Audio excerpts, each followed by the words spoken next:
Putang ina! Mahilig ka din ba mag-online shopping? Panoorin natin itong kwento ni Jacqueline. Itong putang inang bobong bida natin na si Jacqueline ay bumili ng projector.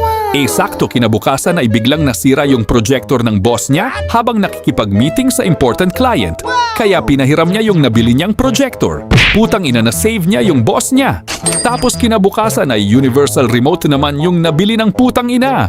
Sakto nawawala yung putang inang remote nila kaya wala silang magamit. To the rescue ulit ang bida natin at naligtas niya ulit yung boss niya. Aba, makakarami ng bonus at sip-sip itong si Jacqueline. Sunod naman niyang nabili ay ang isang pabango. Aba, akalain mo yun? Yun din pala ang paboritong pabango ng crush niya. Kaya agad siyang napansin nito. Doon na na-realize ni Jacqueline na putang ina. Kapag in-order niya yung recommendation sa kanya ng shop, ay magiging swerte ito sa kanya. Kaya simula noon ay naadik na sa online shopping ang putang inang bida natin. Dati mukha lang siyang marites, pero ngayon ay nagmukha na siyang totoong marites. Putang ina naging fashionista na ang bida natin. Gumanda lalo ang takbo ng karir niya dahil nagugustuhan na siya ng boss at mga ka-workmate niya. Pero ang hindi alam ng putang inang bida natin ay dahil rin sa online shopping app na yan ay babagsak ang kanyang karir. Habang kumakain sila ay nag-text ang kanyang crush.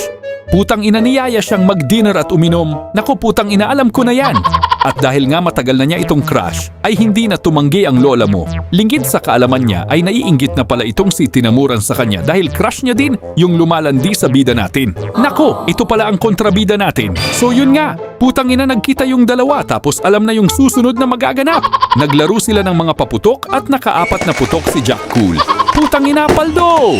After that night, palagi na siyang niyayaya ni Jacqueline pero lagi siya nitong nirarasunan na busy siya. Aba nakaapat ka lang kagabi, tumatanggi ka na, nalulungkot tuloy ang hardin ng ating bida. Hanggang isang gabi, putang ina nakita niya yung crush niya na kasama si Tinamuran. Putang ina nakaapat din yata.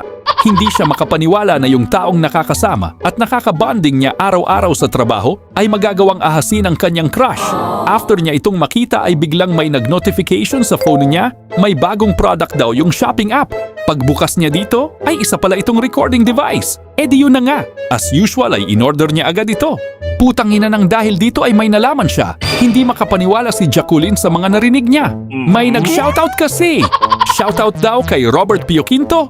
Putang ina, maraming salamat sa suporta. Kung nagugustuhan at naaaliw kayo sa mga ganitong content natin ay pwede kayo mag-send ng star guys. Maraming salamat. Nang mabili nga ng putang inang bida natin yung recording device ay palihim niya itong nilagay sa bag ng Tinamuran. Gusto niya kasi marinig ang pinag-uusapan ng dalawa. Kinabukasan, habang nasa break time ay kinuha niya yung recording device at excited na pinakinggan nito ang kanilang mga pinag-uusapan. Nanlamig ang katawan ni Jacqueline sa mga narinig niya. Putang ina hindi niya lubos akalain na ganun pala yung crush niya. Sa sobrang galit nito ay tinapon ni Jacqueline yung recorder sa sahig at agad na kinuha ang kanyang phone.